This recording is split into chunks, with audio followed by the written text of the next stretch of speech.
Today's book is an American classic. The title is Alexander and the Terrible, Horrible, No Good, Very Bad Day. It was written by Judith Viorst, and the illustrations were all done by Cruz. Judith is from Newark, New Jersey, went to college at Rutgers University in New Jersey, and is an established poet and writer both for young readers and for adults. Illustrator Cruz grew up in Spanish Harlem in New York City, went to Cooper Union for college, and lived all of his professional life being a creative soul in and around New York City. I went to sleep with gum in my mouth, and now there's gum in my hair. And when I got out of bed this morning, I tripped on the skateboard, and by mistake, I dropped my sweater in the sink while the water was running. Oh, and I could tell it was going to be a terrible, horrible, no good, very bad day. At breakfast, Anthony found a Corvette Stingray car kit in his breakfast cereal box, and Nick found a junior undercover agent code ring in his breakfast cereal box. But in my breakfast cereal box, all I found was breakfast cereal. I think I'll move to Australia. In the carpool, Mrs. Gibson let Becky have a seat by the window. Audrey and Elliot got seats by the window, too. I said I was being scrunched. I said I was being smushed. I said, if I don't get a seat by the window, I'm going to be carsick. No one even answered.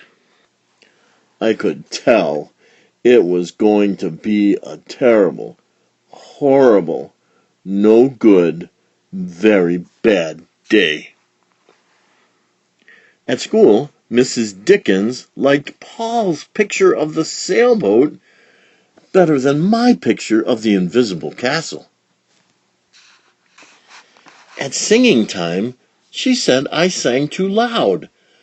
At counting time, she said I left out 16. Who needs 16? I could tell it was going to be a terrible, horrible, no good, very bad day. I could tell because Paul said I wasn't his best friend anymore. He said that Philip Parker was his best friend, and that Albert Moyle was his next best friend, and that I was only his third best friend. I hope you sit on a tack, I said to Paul. I hope the next time you get a double-decker strawberry ice cream cone, the ice cream part falls off the cone part and lands in Australia. There were 2 cupcakes in Philip Parker's lunch bag, and Albert got a Hershey bar with almonds, and Paul's mother gave him a piece of Jelly Roll that had little coconut sprinkles on the top. Guess whose mother forgot to put in dessert? It was a terrible, horrible, no good, very bad day.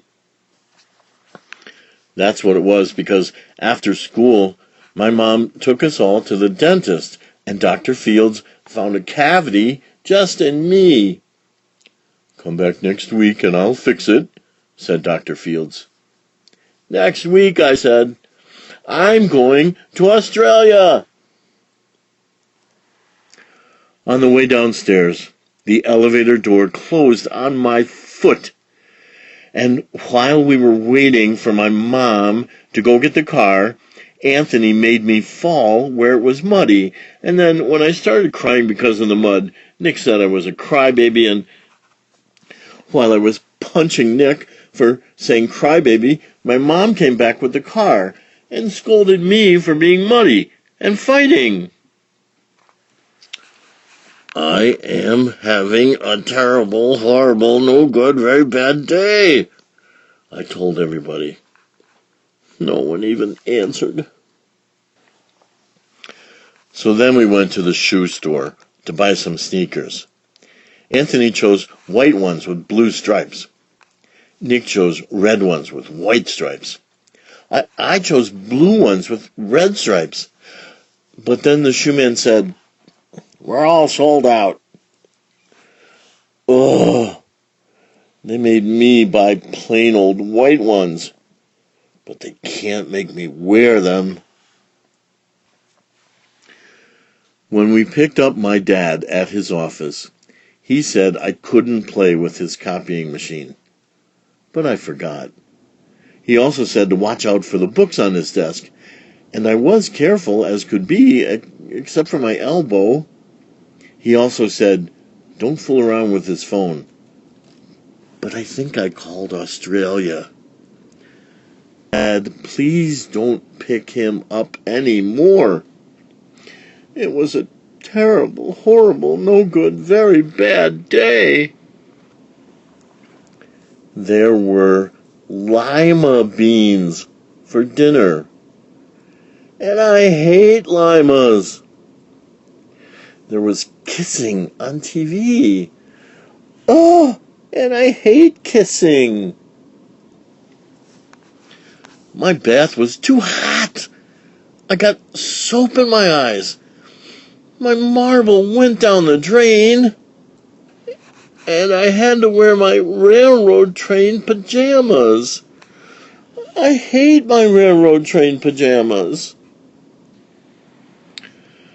When I went to bed, Nick took back the pillow he said I could keep, and the Mickey Mouse nightlight burned out, and I bit my tongue. The cat wants to sleep with Anthony, not with me.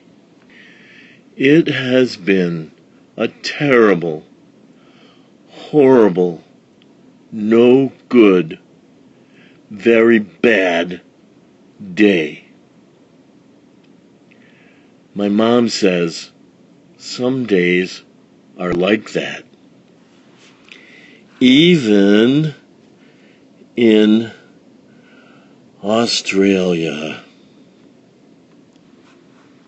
And that's the end of this classic American tale. It's so popular and such a classic, they tried to make a movie out of it. You might see it and you can decide for yourself whether you like it or not. A movie and a book are two different things. Judith Viorst, the author, really did have a son named Alexander, but he didn't look like this Alexander because this one was drawn by Cruz, who had never met Judith's son. Well, their book survives and is much loved by many, many readers. It's called Alexander and the Terrible, Horrible, No Good, Very Bad Day. The author is Judith Viorst. The illustrator is Cruz.